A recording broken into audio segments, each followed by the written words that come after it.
there guys, what is going on? Welcome right back here to the channel. This is DJ with DJ on a Wing. I know I haven't been posting videos a lot lately. I even had someone contact me on my channel to make sure I'm doing okay, because they hadn't seen videos from me lately. Yes, I am doing really well, and as you can see, still riding. Just been working a lot lately, and you know that in January, February, March and the beginning of April we had quite a lot of rain out here in California, so I wasn't riding as often. But then most of the commuting I've been doing on my motorcycle has been back and forth to work, just because I've been working a lot on the weekends. But finally got some time to get out today and get out for a bit of a ride. It's just a gorgeous day today. Temperature is about 70-72 degrees out here in Southern California, and I'm out on the 241 freeway. Going north right now, and just gonna make my way through the canyon and just take a bit of a ride through the canyon. So I guess this is a good point right here to start the intro. I'll be back with you guys just in a second.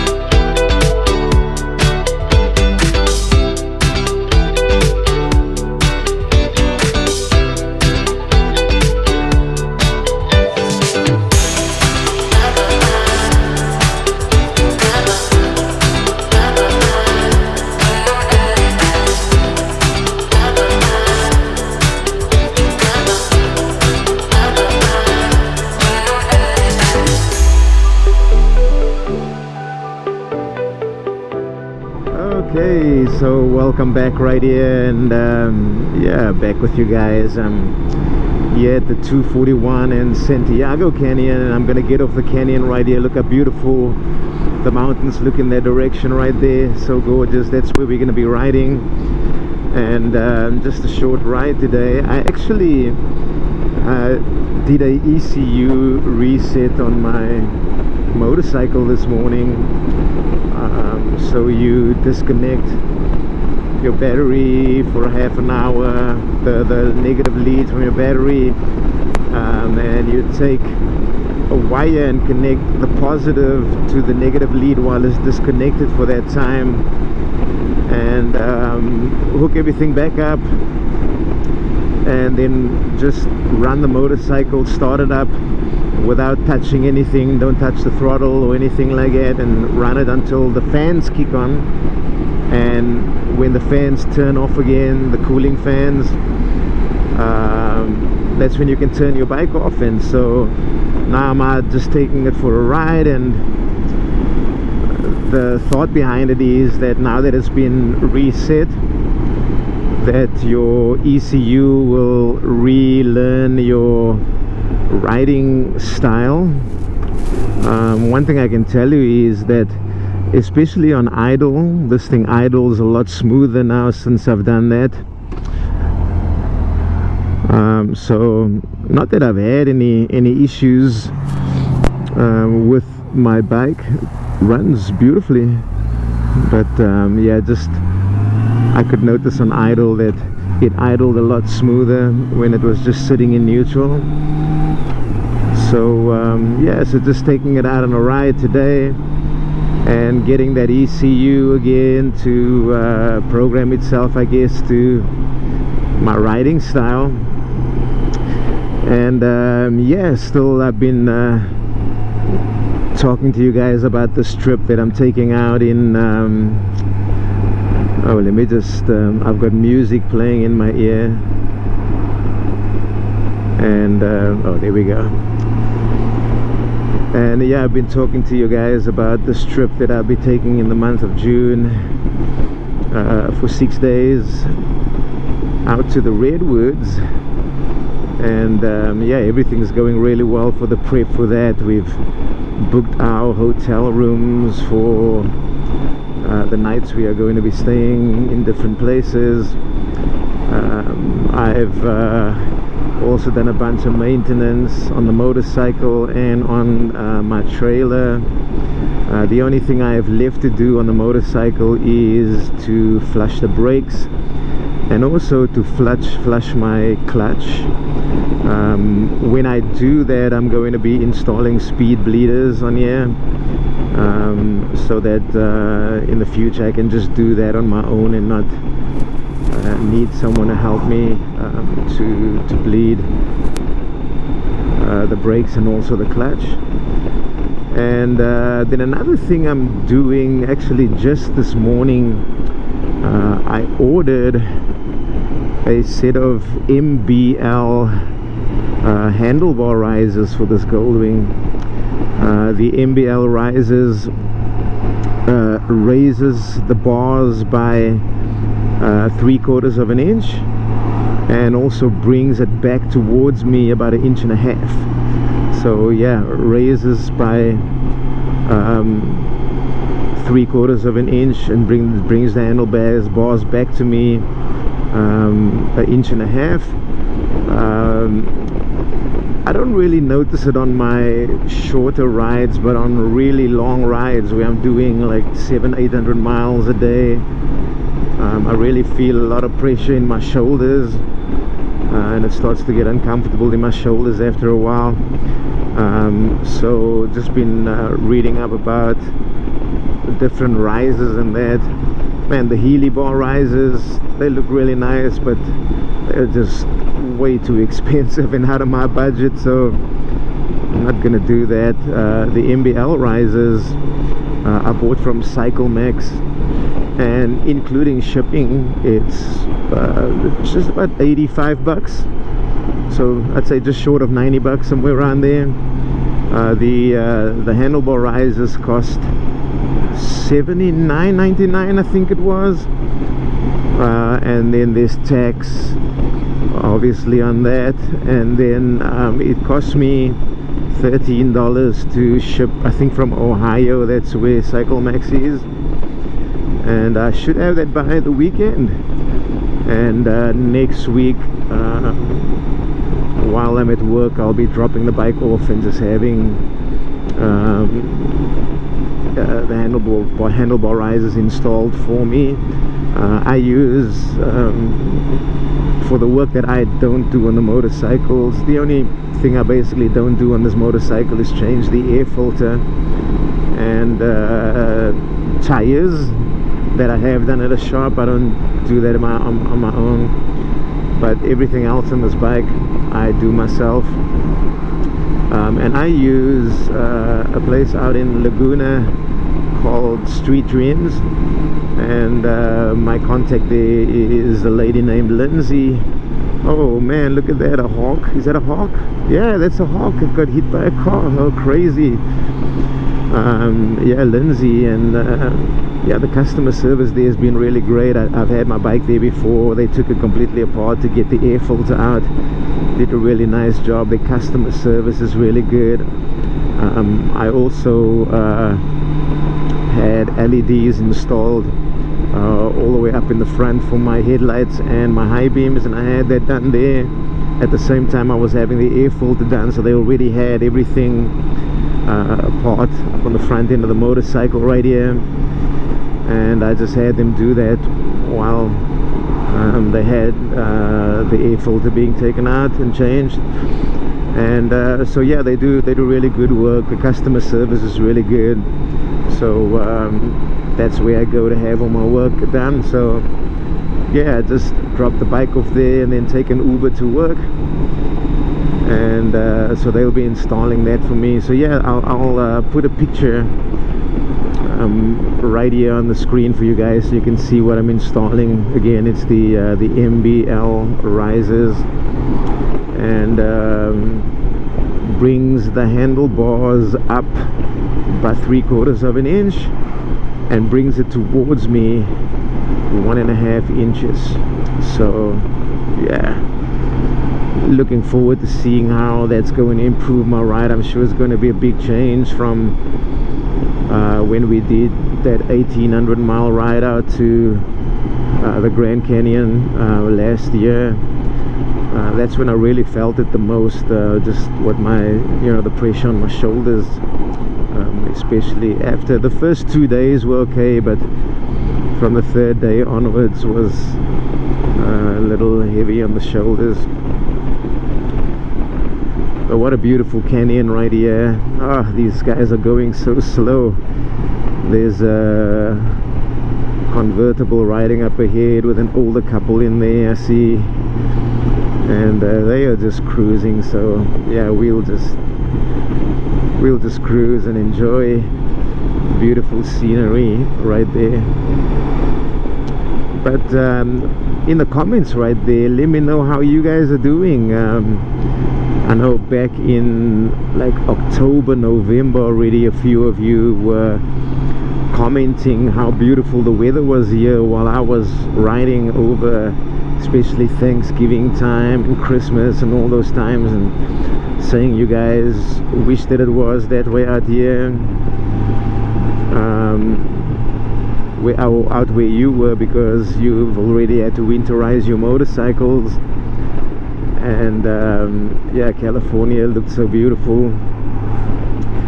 How are you guys doing right there? Have you already gotten your bike out of the garage and gotten it ready to ride, or have you taken your first rides out? I hope you guys are able to enjoy some sunny weather again, or at least some roads that don't have a bunch of snow or ice, or even the salt is nasty, right? Getting all that salt stuck under your motorcycle and in all the little crevices and that. Yeah, that would be a mess. That would be a mess.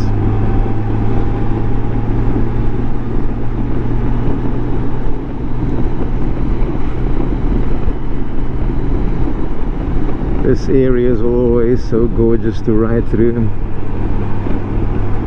It's looking really beautiful now. We had a couple years ago some nasty fires come through here twice,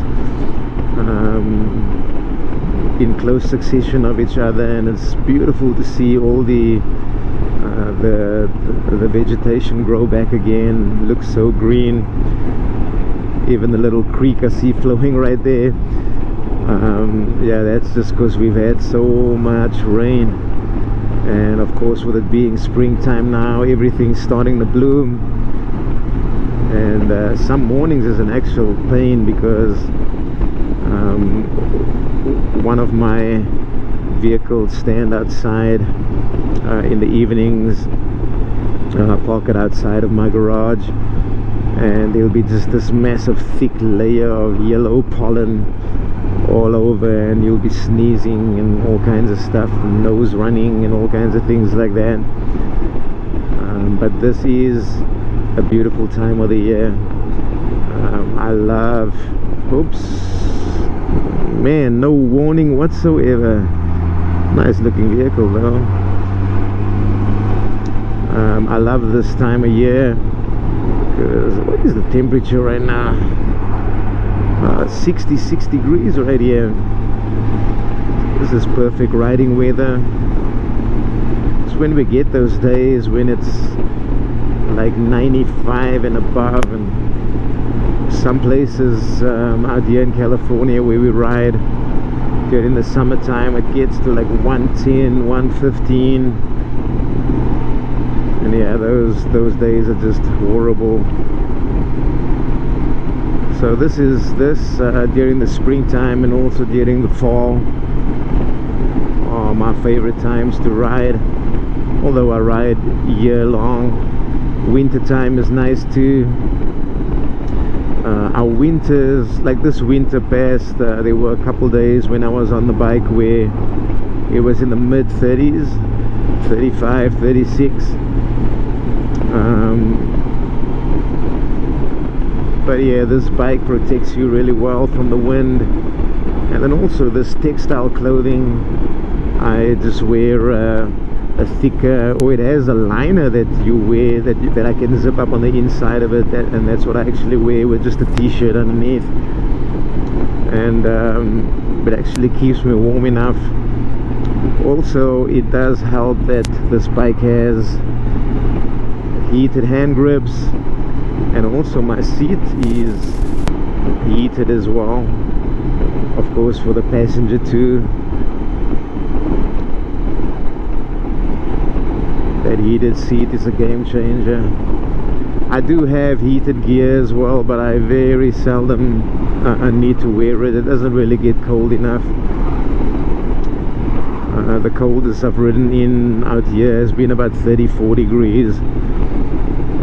And just with the liner on the inside of this jacket and the heated grips, heated seats, I had no issues at all. I was plenty warm. Oh, this is gorgeous. So nice to be out on the bike, man. I really missed being able to get out and get on a bike and just enjoy these rides, and also record some of this content.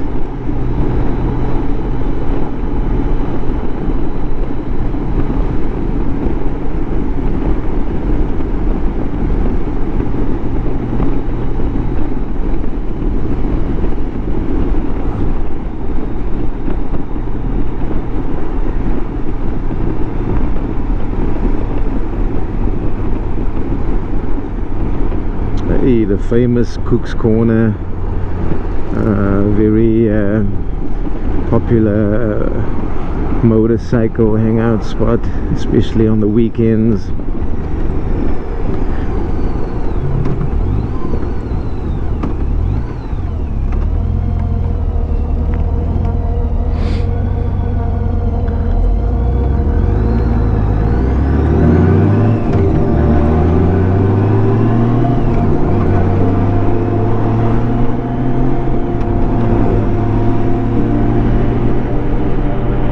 Anyway, that's my ride through the canyon right here. We're about to hit back into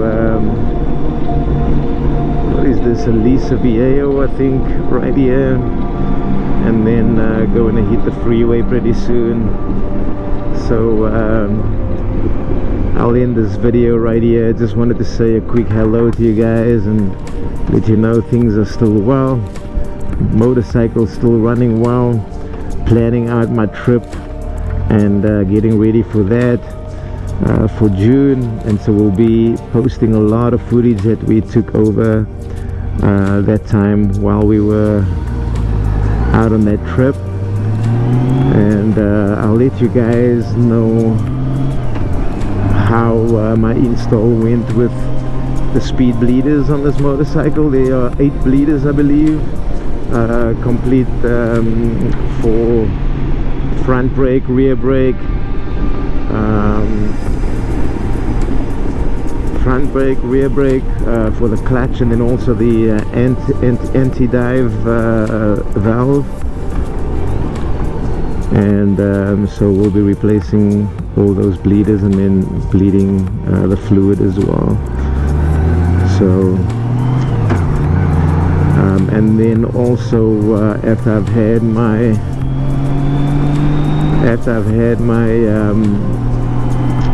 risers installed, I will most definitely record that and give you guys my first impressions on what that feels like. I'm sure I'm going to love the comfort of having my hands up just a little higher and the bars just a little more towards me. So anyway guys, you guys have amazing rides out there. Stay safe on the roads. Once again, this is DJ with DJ on the wing. Thank you for watching, thank you for liking, thank you for subscribing, thank you for your comments right there, and I'll see you guys out in the next one. Be safe, guys.